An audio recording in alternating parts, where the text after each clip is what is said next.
Greetings, adventurers, and well met. It does seem as if our, there we go. What is going on here today? Huh. All right, it is Wednesday. Tavern Talks with the Shifty Boar here with Master of Dungeons. Twitch.tv/The Master of Dungeons.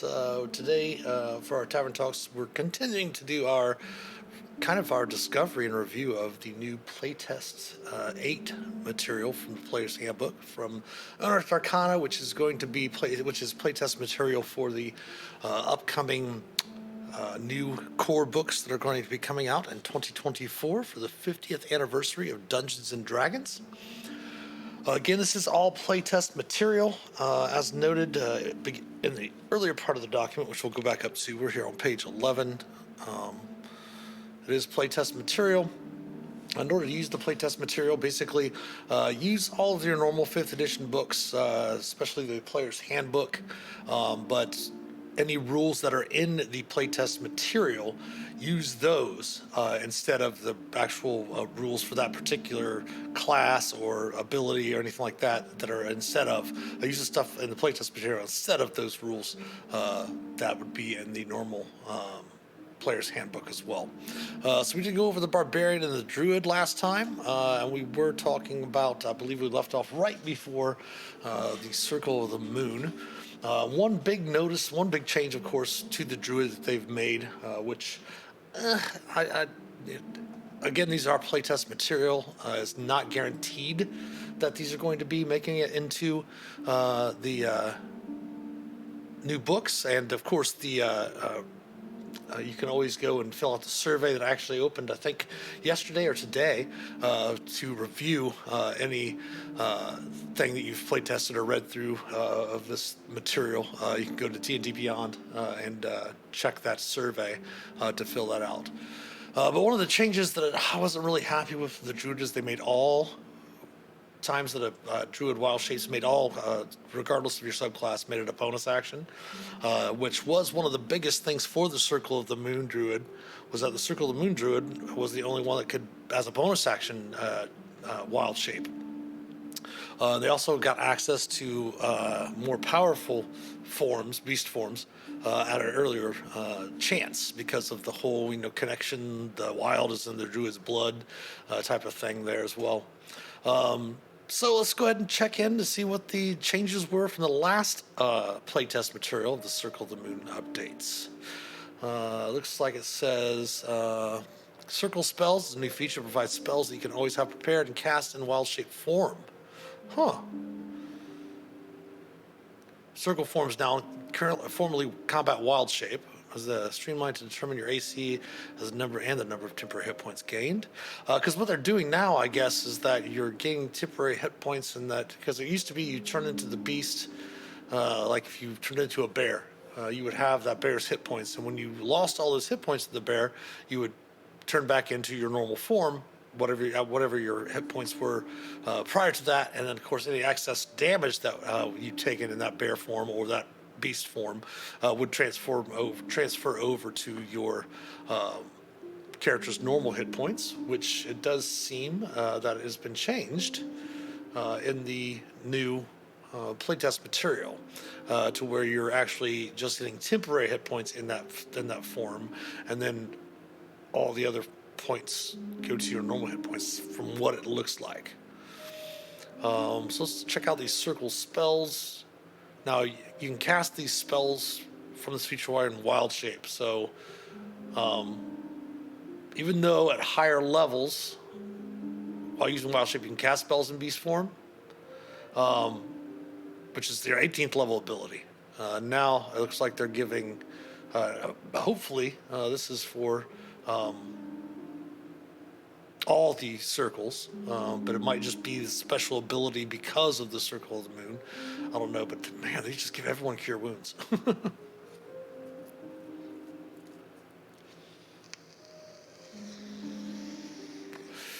Starry Wisp is a new spell, and Fount of Moonlight is a new spell. Moonbeam, Vampiric Touch, and then Dawn. Not sure exactly the point of each one of those and what the thoughts were behind it. It would be really interesting to see, like, explanations of why. Okay, it's a circle of moon. Then why does it get dawn? Or vampiric touch? But then I don't know.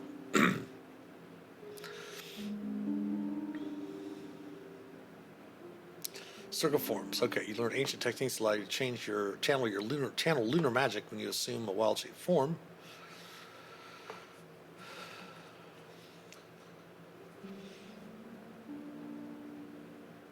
Maximum challenge rating for form equals your druid level divided by 3, round down.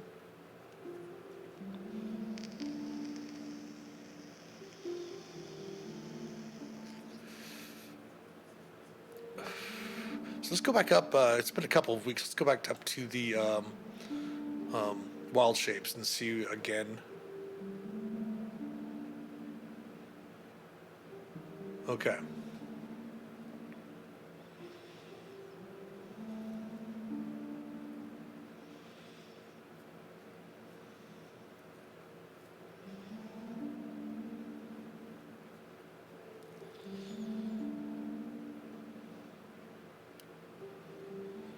So yeah, as I mentioned earlier, your game statistics are replaced by the statistics of the beast, but you retain your own hit points, hit dice, intelligence, wisdom, and charisma modifier scores, class features, languages, and feats.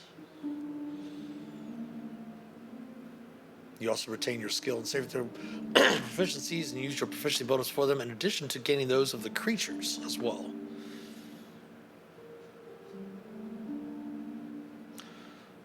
So basically, and it doesn't say anything about, it does not talk about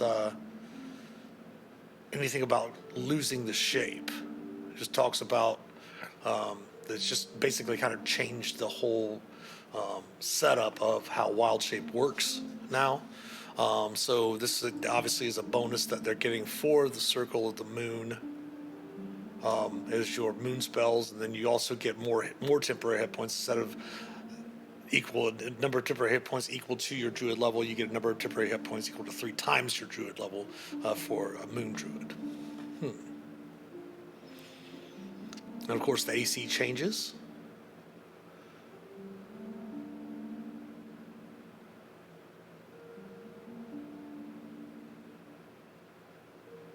Not sure why the armor class would change for the beast. I could see instead just saying you can add your wisdom modifier to the form, to the AC you add your wisdom modifier to the AC of the creature's form. I'm not sure why they would get a better armor class themselves. This whole concept of lunar magic, it's very interesting.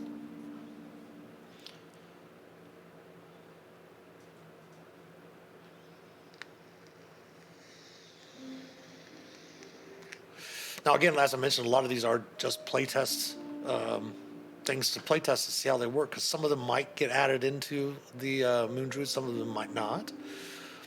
They did go through and completely drop the whole concept of primal, divine, and arcane spell lists. They went back to the class spell lists. They went back to the pact magic for the warlocks, which is a good thing.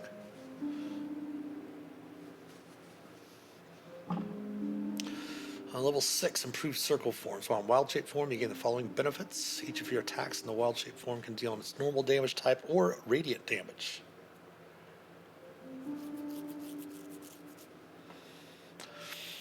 Just not very consistent in the playtest material they put out. Like, all this stuff's supposed to be doing radiant damage, like moonlight and all this stuff like that, but then they give you vampiric touch, which does necrotic damage, I believe.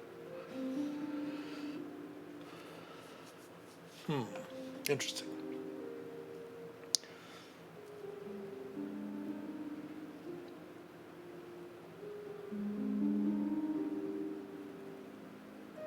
Increased toughness, you can add your wisdom modifier to your con saving throws. Level 10. Man, they just want everyone to teleport, don't they? You magically transport yourself from appearing amidst a burst of moonlight. As a bonus action, you teleport to 30 feet to unoccupied space you can see, and you have advantage on the next attack roll you make before the end of this turn.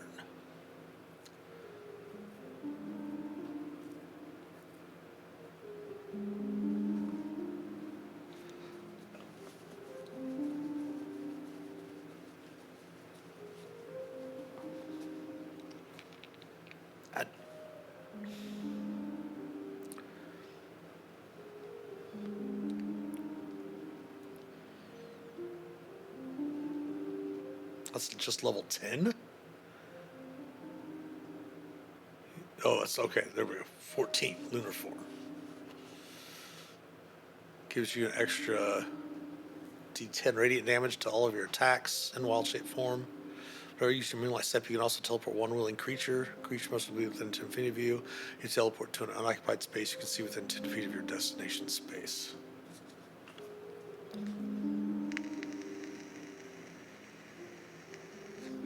As we have mentioned before, there's very little consistency between the powers of one subclass versus the powers of another. Some of them are way overpowered, which again, that's what playtesting is for. And the problem is they're probably not going to get a lot of, as we've mentioned in previous streams, they're probably not going to get a whole bunch of playtest information back from anything that's higher than 10th or 11th, 12th level. As most campaigns, it's been mentioned multiple times, most campaigns, homebrew or otherwise, tend to, the players and DM and stuff like that tend to end stories and things like that closer to mid-levels. So they're probably not going to get a whole bunch of playtest material, information, I should say, back from the higher level abilities, especially when you get into Tier 3 and Tier 4, which is one of the reasons why D&D is so unbalanced as it is at Tier 3 and Tier 4, because of the fact that it's not playtested as much. All right, so let's move on to the monk. Again, they have the basic class information, and they have the I think it used to be the Way of the Fist, but now it's called something else now. Or Way of the Open Hand, I believe is what it was before. Let's see the changes. Martial arts sees the return of monk weapons. The martial arts die applies to both unarmed strikes and monk weapons. Bonus unarmed strike is no longer tied to the attack action.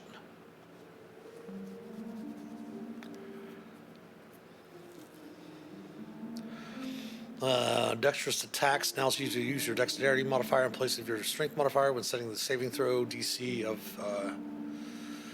grapple and push options of your unarmed strikes. Weapon mastery is cut. Understandable.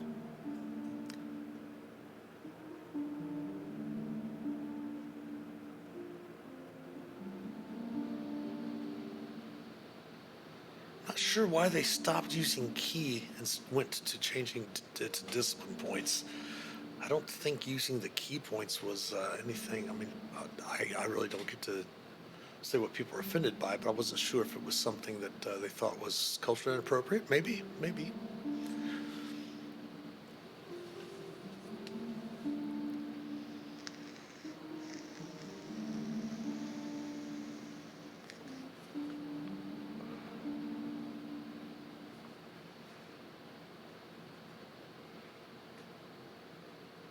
The problem with completely changing the names of traits and stuff like that, even in between playtests, becomes a little bit a little frustrating because you have new players that have just been coming in the past few years, and they're going to be then turning around and changing the terminology. I completely, totally understand changing terminology that is culturally insensitive, or that there's a problem, the wording or something like that.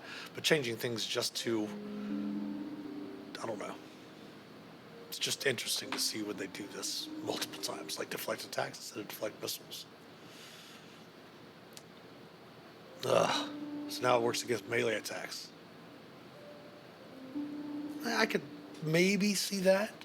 I mean, the classic thing is that you're with the monks in D&D is catching like arrows and throwing them back, or catching like thrown daggers or darts and throwing them back.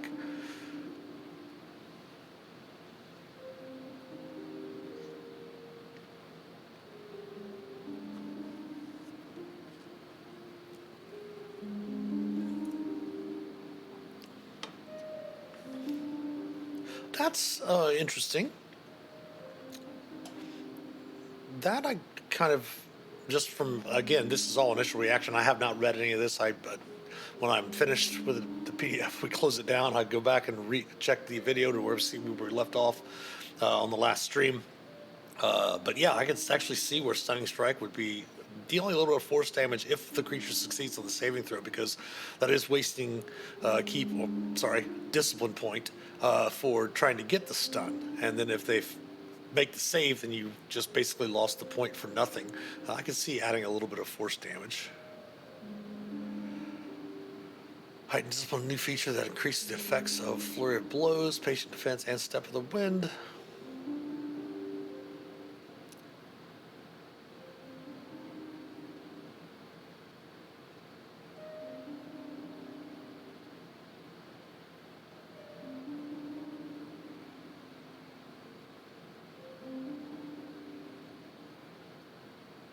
Body and Mind, it's a new level 20 feature. All right, let's see what they've got. Hit points still D8.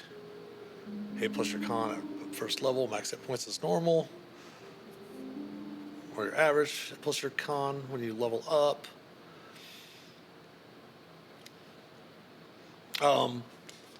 As viewers might know, I do play a lot of Adventurers League. I should say run a lot of Adventurers League since the organizations I work with Baldwin Games and Wizards of the Coast and various different conventions, do a lot of organized play for the conventions because of the fact that it is portable. Like for my home games, what I'll do for hit points is a lot of the players really miss rolling dice.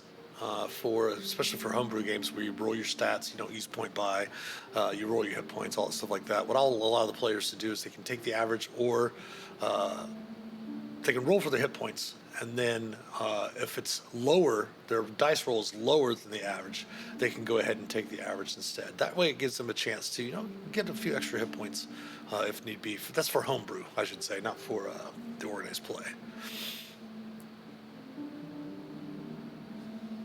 If we are playing homebrew generally for the purposes of the players rolling their stats, I always allow them to roll 46 and drop the lowest one, and they can roll 3 sets of stats basically, and pick one of those, and then they can arrange them where they'd like.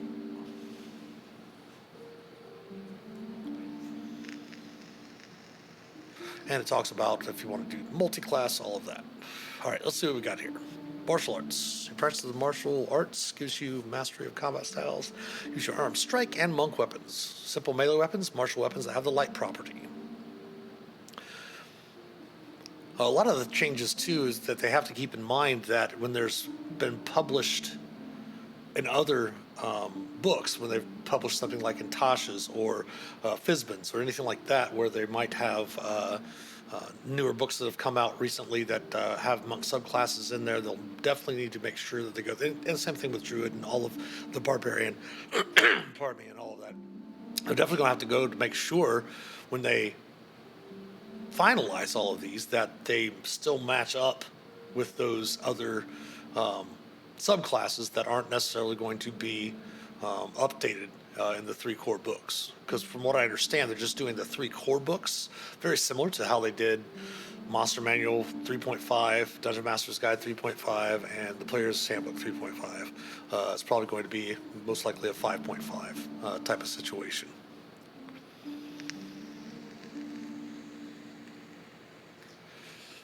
Okay, following benefits. While you're unarmed or wielding only monk weapons and you aren't wearing armor or wielding a shield. So you can take the 1 unarmed strike as a bonus action regardless if you take the attack action or not. You can use your dexterity instead of strength for the attack and damage rolls of your unarmed strikes and monk weapons. In addition, you can choose grapple or shove option, which is you can always replace an attack with a grapple or a shove. You can use your dex modifier instead of strength to determine the saving throw DC. I really dig that idea. I do like that a lot. I don't think monks should be just have to use their strength. They should have the option of using dexterity. They do it with fighters, especially for a lot of weapons. I've got a level 20 Battlemaster fighter that is completely dex based, and with his feats and such like that, he wields dual rapiers. And it's really great to be able to use dex instead of strength for that character. And that should be something that's definitely available to monks.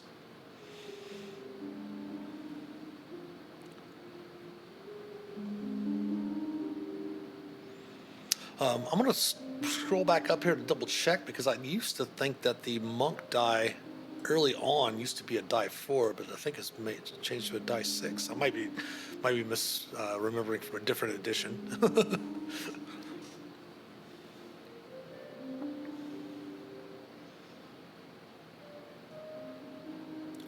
And that's nice. They did go with the just, and this right here is actually an example. This martial arts die right here is exactly an example of what they really need to do a lot with in their design. You have tier 1, which goes to level 4. You have tier 2, which goes to level 10. You have tier 3, which is 11 to 16, and you have tier 4, which is 17 to 20. And the monk's die changes when they get to the new tier. Simple, easy, something straightforward, and that's something they really need to try to streamline with all their classes and subclasses. Wearing armor or wielding a shield, your base armor class is 10 plus your dex and wisdom modifier, which is awesome.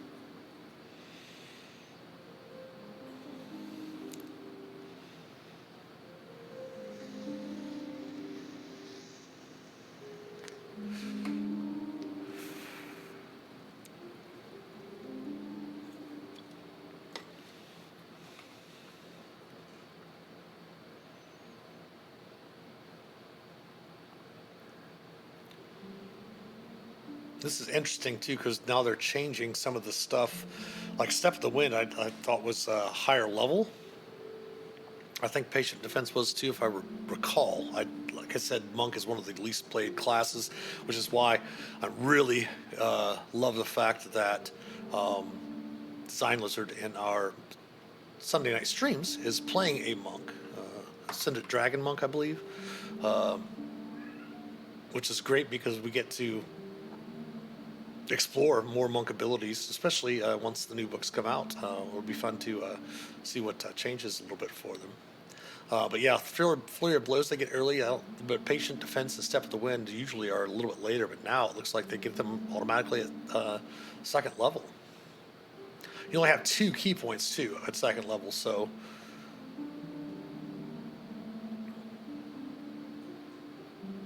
you get them back after a short rest. 8 plus your wisdom modifier. Unless noted here for grapple or shove. So for your blows, spend 1 discipline point to make 2 unarmed strikes as a bonus action. Now they do need to change that around a little bit, the flurry of blows, because it doesn't seem they did make the normal bonus action attack that a monk can make not tied to the attack action, but they need to definitely clarify that on Flurry of Blows, because Flurry of Blows was when you take the attack action, you can spend a discipline point to make 2 unarmed strikes as a bonus action in addition to that attack. Patient Defense, you can take the disengage action as a bonus action. Alternatively, you can spend 1 discipline point to take both the disengage and dodge actions as a bonus action, which is really, really awesome for monks because of the fact that dodge gives the attackers disadvantage on attack rolls against you, and you get advantage on dexterity saving throws.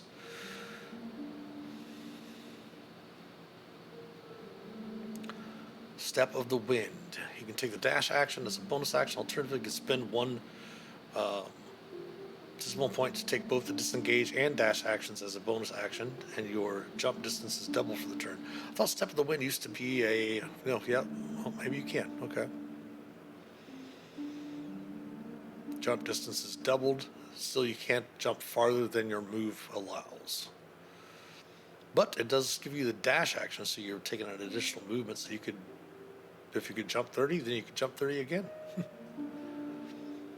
All right, so Uncanny Metabolism. When you roll initiative, you can regain all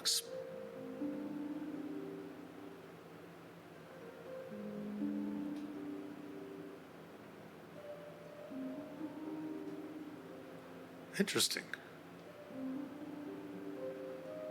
You only use this feature. You can't use it again until you finish a long rest. So you get your discipline points back after a short rest, and then you can use the feature of Uncanny Metabolism when you roll an initiative. If you do so, you can regain all expended discipline points. Bring yourself up back to full.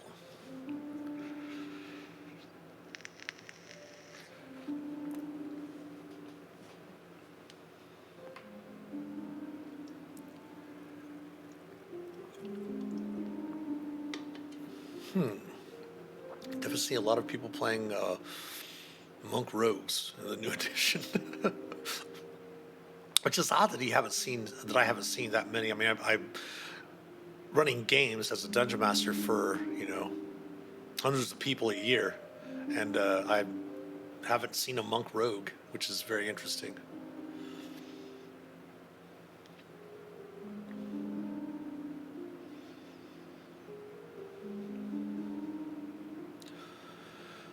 Very cool with uncanny metabolism. Okay, on our movement, your speed increases by 10 feet while you aren't wearing armor or shield. Bonus increases when you reach certain monk levels. Now it's deflect attacks.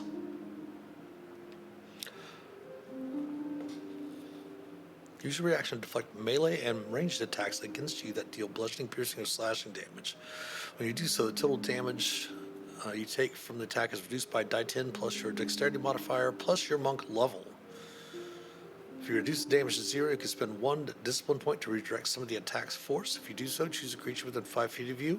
If the attack was a melee attack, or 60 feet of you, if it isn't behind total cover. If the attack was a ranged attack. A creature must succeed on a dexterity saving throw or take damage equal to 2 rolls of your martial arts die plus your dexterity modifier. Damage is the same type dealt by the attack. I don't know about the 60-foot range for the ranged attack. That's pretty far. I could definitely see within 30 feet. But yeah, we'll just see what the survey brings back.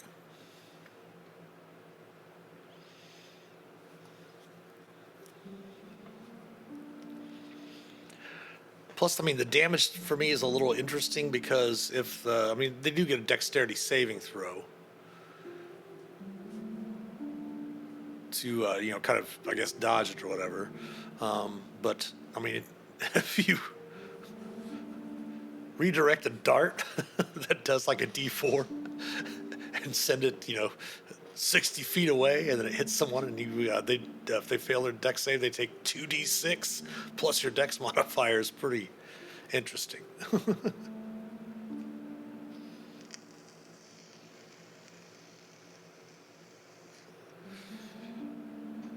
So they're going to have in the book Warrior of Mercy, and instead of the Way of Mercy or the Way of the Shadow, they change it to Warrior of Mercy, Warrior of Shadow, Warrior of the Four Elements, or Warrior of the Hand. And this is, of course, the Way of the Open Hand, the Warrior of the Hand subclasses detailed here.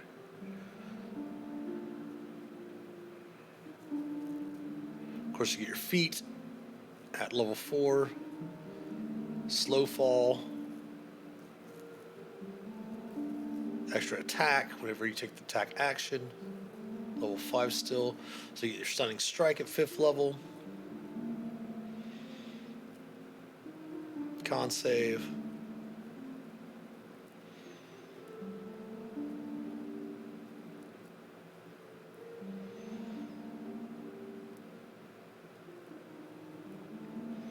And then on a successful save, the target takes force damage equal to a roll of your martial arts die plus your wisdom modifier.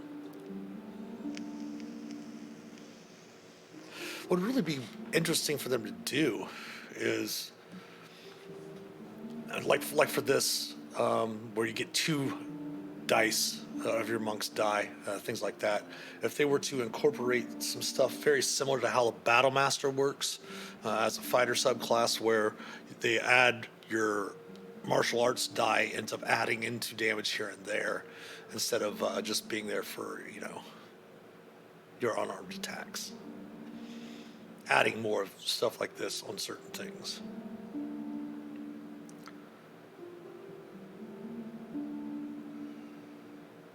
I think until the start of the next turn is the same as it is now.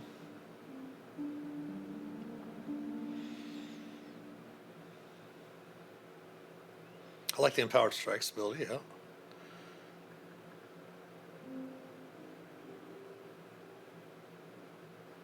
Yep, evasion.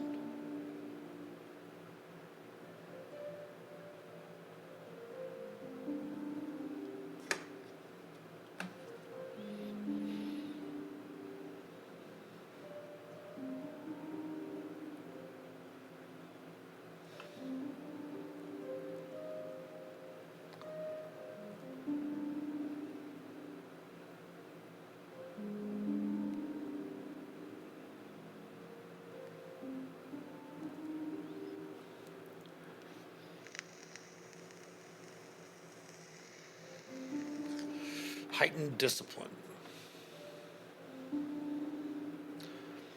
Training has pushed your body and mind to new levels. Your fear bows, patient defense, self-win, gain the following benefits. Make 3 unarmed strikes instead of 2 with flurry of blows.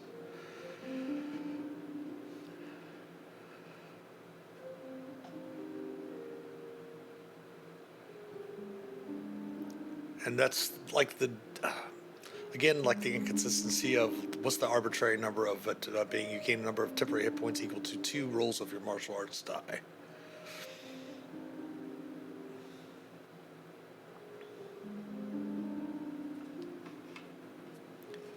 So many things give temporary hit points in these playtest materials, it's crazy.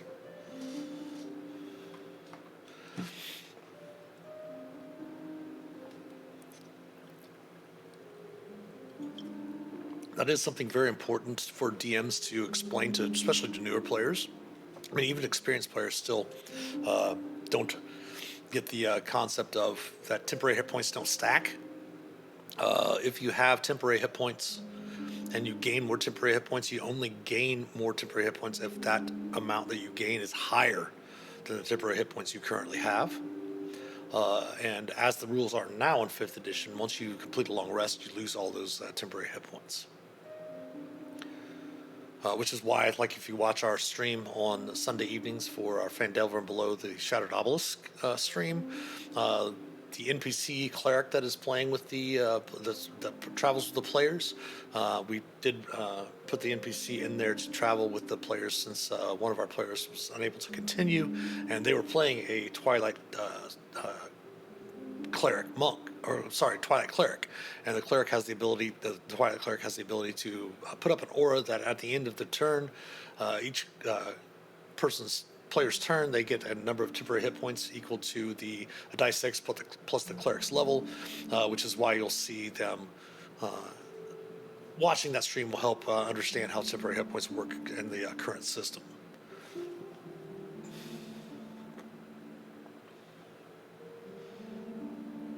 Really nice to keep characters alive at lower levels becomes really, really powerful when they get up to higher levels.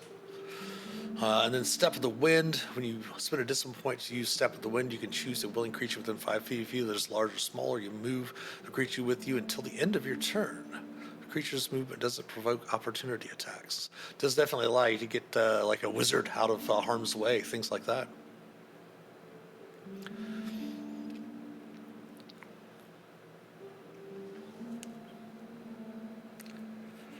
Self-restoration. Through sheer force of will, you can remove one of the following conditions from yourself at the end of each of your turns: charmed, frightened, or poisoned.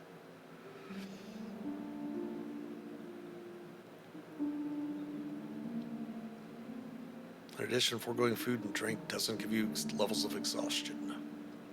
Yeah, it's still interesting. I haven't seen anything if they're changing the levels of exhaustion, because currently it's level 6 levels, and in the new playtest material, they're having it go to 10 levels of exhaustion.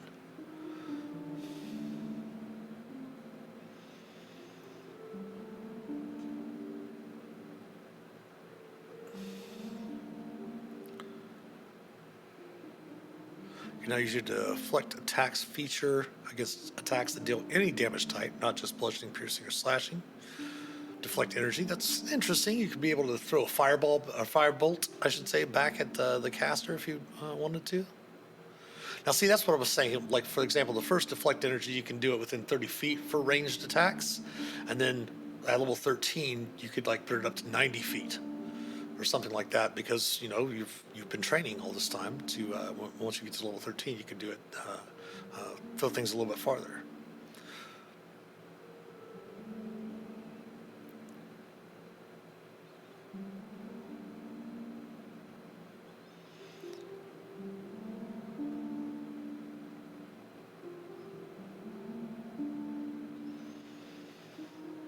All right, level 14, Discipline Survivor. Your physical and mental discipline grant you proficiency on all saving throws. Additionally, whenever you make a saving throw and fail, you can spend 1 discipline point to re-roll it. That's cool.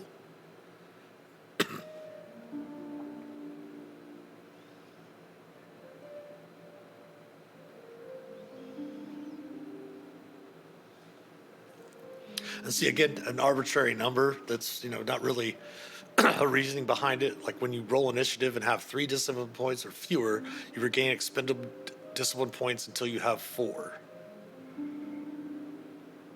Whereas you can, once a day at low level, a low level ability allows you to regain all of your expended points. But the high level ability doesn't even compare to what that, I mean, this does happen all the time, obviously, at the 15th level one. But the whole concept of if you roll initiative, you have 3 discipline points or fewer, you regain expended discipline points until you have 4. So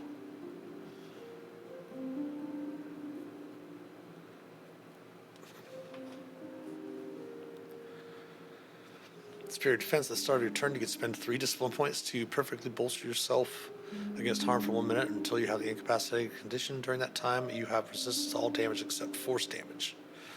That I would change. I could see you have all resistance to all damage except psychic damage. Not sure why they'll allow you to do force damage, but you can't have resistance to force damage.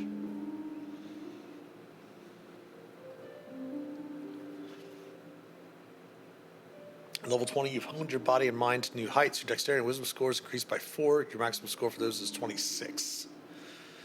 Now, real quick, we're going to scan back up and go back up to the Barbarian, because that was the capstone of the Barbarian class in 5th edition.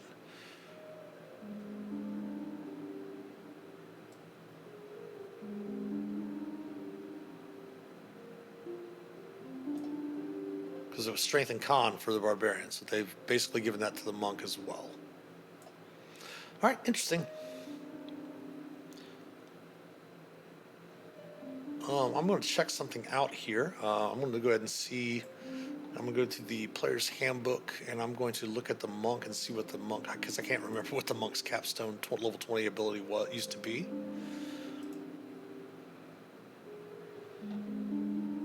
Perfect Self, I believe. Yep, Perfect Self. So that's what they changed that around. Perfect Self was at 20th level when you roll for initiative and have no key points remaining. You regain 4. So basically, they've kind of moved that to their 18th level ability. They should just say if you have 3 or less, or you have 0. Just make that the 18th level ability is the Perfect Self. Just do it that way.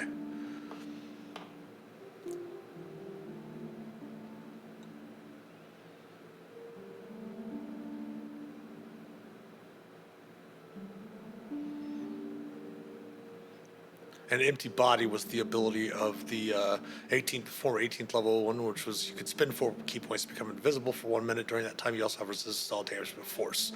So they tried to keep it similar, but didn't. Because they took away the ability for you to turn invisible, or astral projection, I believe was another one. All right, interesting. So they moved that 20th level ability down to 15th level. All right, Warrior of the Hand.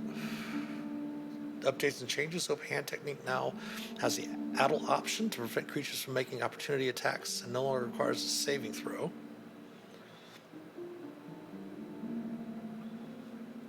Wholeness of Body now allows you to regain hit points without expending discipline points.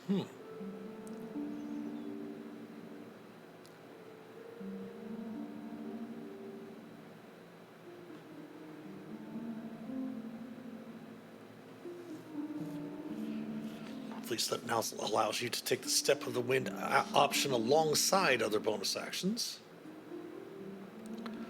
Quivering Palm now allows you the option to replace one of your attacks with the action to end the vibrations on the creature. To compensate for this increased flexibility, the cost and damage of the feature has been adjusted.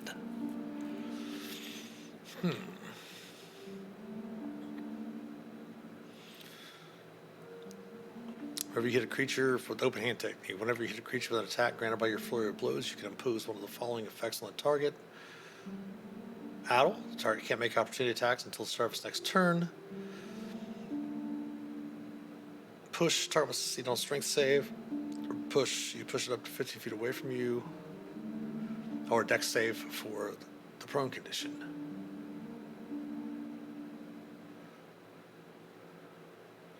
Not sure about the reason for the addle feature when you can,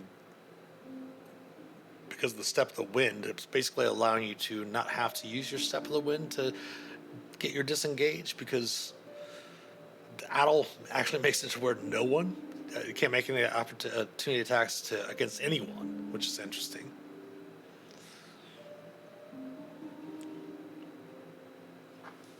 That's kind of powerful, especially considering it's not a saving throw. Because bam, this target can't make opportunity attacks. Everyone can feel free to move away from it. It's pretty powerful for third level.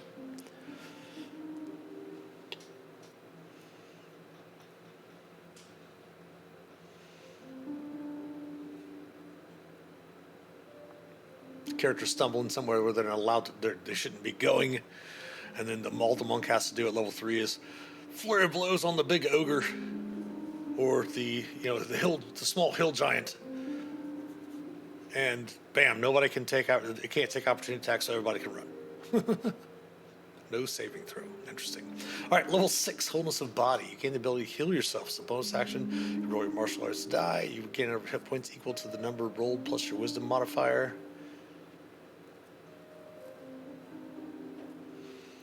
See, again, the inconsistency. Again, it is playtest. I'm not trying to say that the playtest stuff is horrible, because it's not in any way.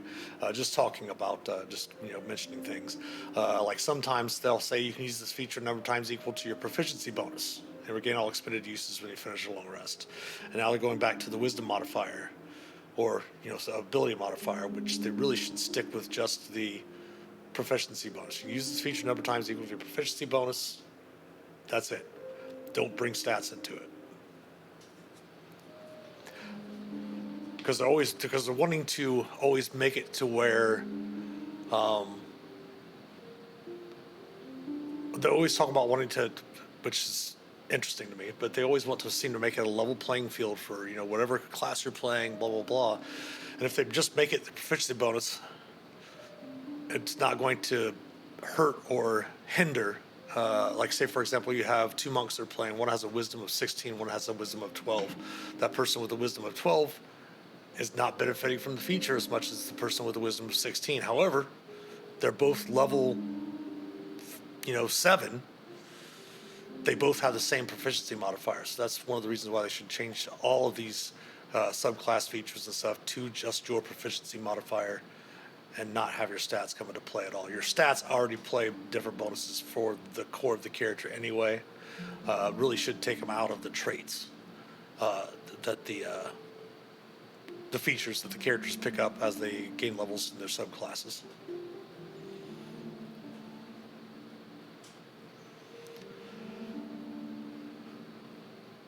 But I like that. I like that ability to heal themselves. Now, there should be a lot of these different abilities also that should become, base kit, and should not be variants. Like, they have the variant in the DMG for healing surges, that currently, as the game, just the rules without using variants, the characters can only spend hit dice during short rests. But like the healing surge variant in the DMG allows the characters as an action to spend a number of hit dice to heal themselves, basically, and that kind of should be like a base kit type of thing. That way, myself as an experienced DM, I can adjust adventures and things. We're playing sessions where the characters don't have a healer or something like that. I can adjust those on the fly. But then you have a lot of players that and DMs that I always see when a new player will sign up for one of my games, and when they're in the chats asking what everyone else is playing, they're like, "Oh, I just want to make sure we have a balanced party." And I always tell everyone, just to run what you want to run, play what you want to play. I will worry about balancing out the adventure for your characters. So there always needs to be some sort of base kit where when you don't have a healer, where players can get some sort of benefit. Level 11 fleet step. take a bonus action other than Step of the Wind. You can also use Step of the Wind as part of that bonus action, specific to just the Warrior of the Hand. And then Quivering Palm, you gain the ability to set up lethal vibrations in someone's body. When you hit a creature with an unarmed strike, you can spend 4 discipline points to start these imperceptible vibrations, which can last another day equal to your monk level. Vibrations are harmless unless you use your action to end them. Alternatively, when you take the attack action on your turn, you can replace one of the attacks with this action. To use this action, you and the target must be on the same plane of existence. When you use this action, the target must make a Constitution saving throw, taking 10 d12 force damage on a failed save, or half as much on a successful one. You only have one creature under the effect of this feature at a time. You can end the vibrations harmlessly without using an action. Huh. Interesting.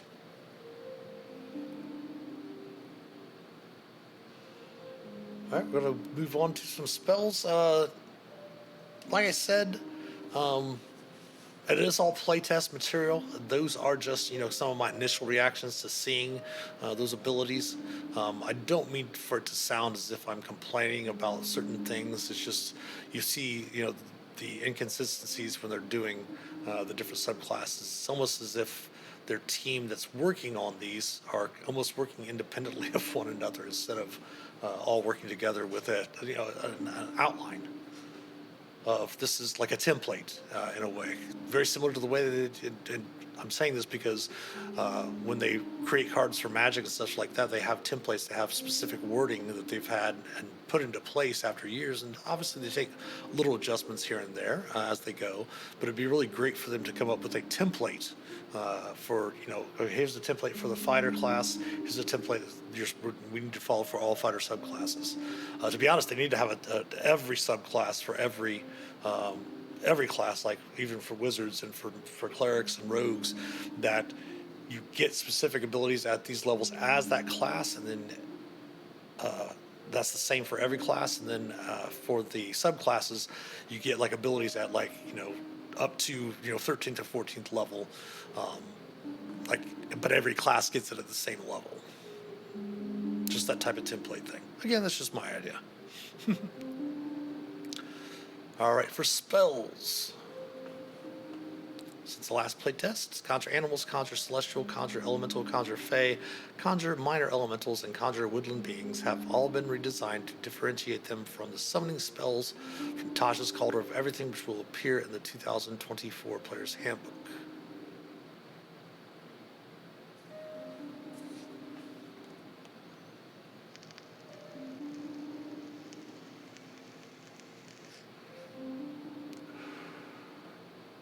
Cure Wounds healing has increased to 2d8, and the healing improves by 2d8 at higher levels. What?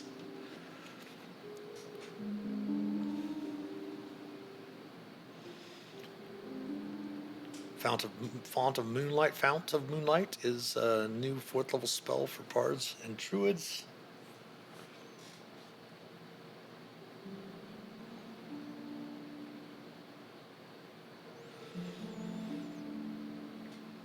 Healing Word is increased to 2d4, and the healing improves by 2d4 at higher levels.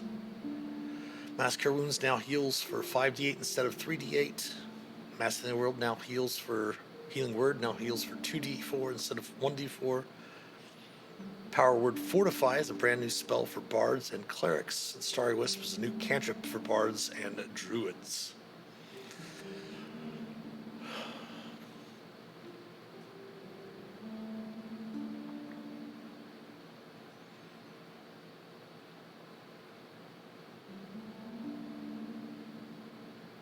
Conjure Animals.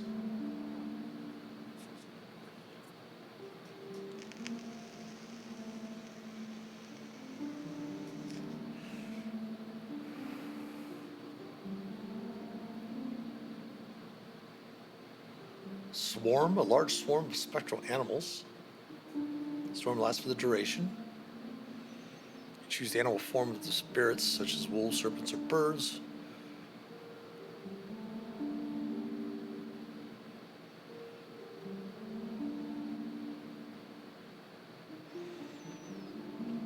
When a creature hostile to you enters a space within 10 feet of the swarm for the first time on a turn or starts its turn there, you can make a melee spell attack against the creature. On a hit, the target takes radiant damage equal to 2d10 plus your spellcasting ability modifier. You have advantage on strength saving throws while you're within 10 feet of the swarm, and when you move on your turn, you can also move the swarm up to 30 feet to an unoccupied space you can see. They hope that they change the swarm rules then, because swarms don't have a reach, and they occupy the spaces that they attack. Hey, Sapachu, how's it going? How's it going?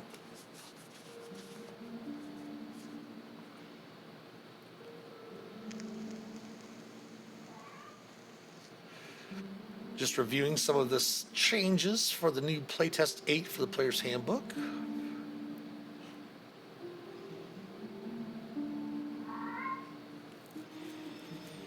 Well, it's interesting that some conjure animals are more going with conjure instead of summon. I don't know how those are going to change the summoning spells or the conjure spells. That's interesting. Now, you do have to move to an unoccupied space you can see. But the whole idea of within 10 feet of the swarm is interesting. Just kind of basically makes it more like a,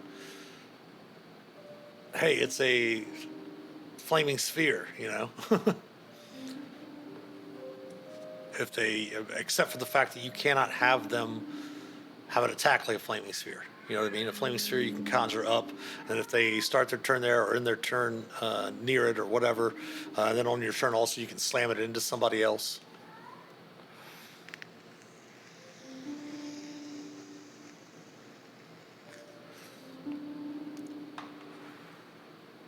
Interesting.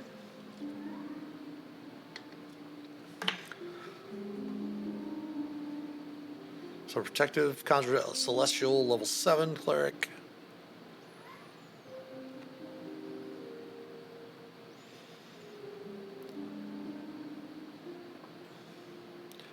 Summon the protective presence of a celestial spirit, which manifests as a pillar of divine light that shines in a 10-foot radius, 40-foot high cylinder centered on a point within the range. Until the spell ends, bright light fills the cylinder, and when you move on your turn, you can move the cylinder up to 30 feet. When a creature enters a cylinder for the first time on a turn or starts its turn there, you can bathe that creature in one of the following lights: healing light, searing radiance. So they're basically changing them around. That instead of actually summoning creatures that can act and do stuff like you'd conjure celestial would come in, they could attack, they could, help out and stuff like that. Now it's basically you're just conjuring an effect instead of you're not actually conjuring animals. You're not actually conjuring a celestial.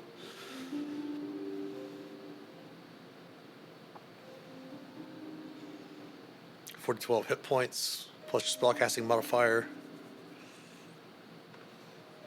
For level 7, that's all the healing they get? The creature can only be healed once per casting of the spell?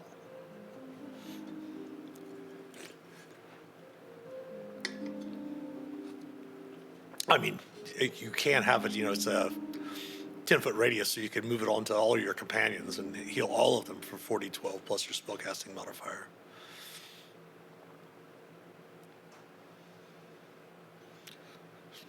Then 8d12 radiant damage on a failed save or half as much on a successful one. Interesting.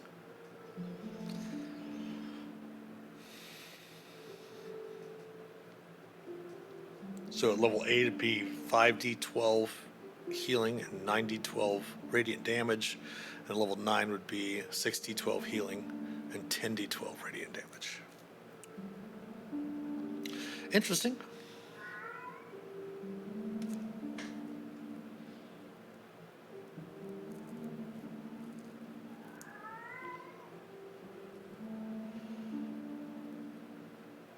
We are getting close to the top of the hour. I'm going to go ahead and scroll down and check out some of the, maybe not all of them. We'll look at some of them next week as well, because we've got a number of pages to go through. Let's scroll down a little bit to check out the new things for the cure wounds and such. We'll definitely go over these some more of these conjure spells next week as well. Let's check out the cure wounds. They've changed them all to add duration. Traditionally, and other editions of D&D, the cure spells were all necrotic, which they've seemed to wanted to change that because they want necrotic to be almost bad, you know. But interesting, abjuration. I think they changed it in 5th edition. Just not a change that's new in this. Just random thought popped in my head. 2d8 plus your spellcasting ability modifier. Spell has no effect on constructs or undead.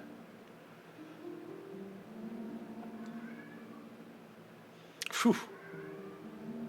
Makes those kind of potent, especially for life clerics. Oh my goodness. Because I figured it would be 2d8 base, and then for every spell slot you spend on top of that, kind of like a Paladin Smite, which hopefully they'll give those back. But like a Paladin Smite, you spend a first level spell slot, that's automatically 2d8. Obviously, if it's a fiend or an undead, it does an extra d8. But then for every spell slot you spend on top of that, it just adds an extra d8 to it. So I figured that's what they would do, but they didn't. They just, every spell slot you spend, you get an extra 2d8. That's pretty crazy.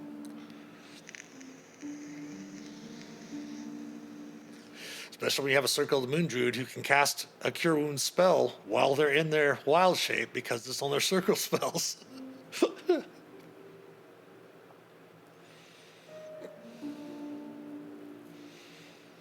All right, Fount of Moonlight. Let's check that out, and then we'll finish up the stream since it is a little after the top of the hour. 4th level evocation for Barded Druid. Verbal somatics, no material components. 1 action, self concentration up to 10 minutes. Cool light reads through body for the duration, emitting bright light in a 20-foot radius and dim light for additional 20 feet.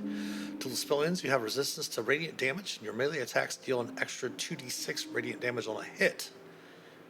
In addition, immediately after you take damage from a creature you can see within 60 feet of yourself, you can use your reaction to force the creature to make a Constitution saving throw. On a failed save, the creature has a blinded condition until the end of your next turn. And that is a spell that Circle of the Moon Druids can cast in their wild shape form.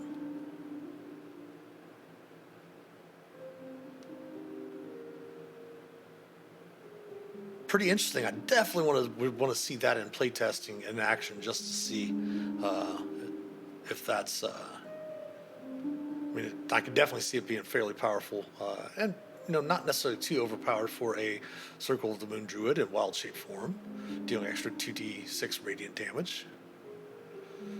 In addition to all of the other stuff that they can do in their wild shapes that deal extra radiant damage, it's going to be interesting to see. Cool. All right, well, we will come back and check out the rest of these spells. Looks like we have another 10 pages of spells and rules and all stuff like that. We'll come back again to the Conjuring. We'll come back to the Conjure Elementals here on page 19 next Wednesday. We will be back tomorrow, of course, for our Dungeon Delving at 2 p.m. Let me jot down what page we're on here. We are on page 19. It's Conjure Elemental. We will be back tomorrow for our Dungeon Delving stream at 2 p.m. We'll play some Baldur's Gate 3. I think we're just outside. We're exploring the ruined temple or the ruined monastery of Lathander, just outside the Githyanki Crest. We haven't actually gone in there yet, but we'll get to that tomorrow at 2 p.m. Eastern. We will be off this Friday, for our Dungeon Delving stream, as we do have the virtual D&D weekend that is happening this weekend. I'll go ahead and put that link into our chat. That way, if anyone wants to go check out any of the games that are being played for the virtual D&D weekend for December, you can go pick up some tickets. There are still some tickets available. I'm running a red carpet event this weekend. So my games have already been purchased out by a group of players, but there's still a lot of great games to be played. So that's why we're going to miss our first games at 2 p.m. on Friday. So we will miss our Dungeon Delving stream this Friday. But we will be back for episode 8 on Sunday evening, 7 p.m. Eastern time here on twitch.tv/Master of Dungeons for episode 8 of our Phandelver and Below the Shattered Obelisk. The players are getting ready to head to the ruins of Thunder Tree, so this is going to be fun to see what happens. All right. Well, thanks for watching in. Thanks for tuning in today. Of course, thanks to all our supporters, especially our patrons from Patreon. If you'd like to help support the channel, please consider becoming a patron or subbing here on Twitch, twitch.tv/TheMaster of Dungeons. We'd also love your Prime subs. If you have an Amazon Prime account, feel free to go through and attach that to your Twitch account, and you will get a free sub every month. One free sub every month. You would have to come back and resub to any Twitch channel that you would sub to, but you do get a free one every month as a Prime Amazon Prime member. Of course, the link to our Patreon page as well as our YouTube channel and all of our social media accounts can be found in the About Us section below here on Twitch. If you would subscribe to us on YouTube, it is free. Like and comment on the videos, share the videos if you enjoy them. Follow us on Facebook, Instagram, Twitter. Give us some likes, retweets, all of that good stuff. Every sub, like, and share does help us a lot. You can also support us by clicking on the About Us section below here on Twitch. And join the Master of Dungeons community Discord server, where you can help shape an accepting, caring, and inclusive community. The merch store is also open.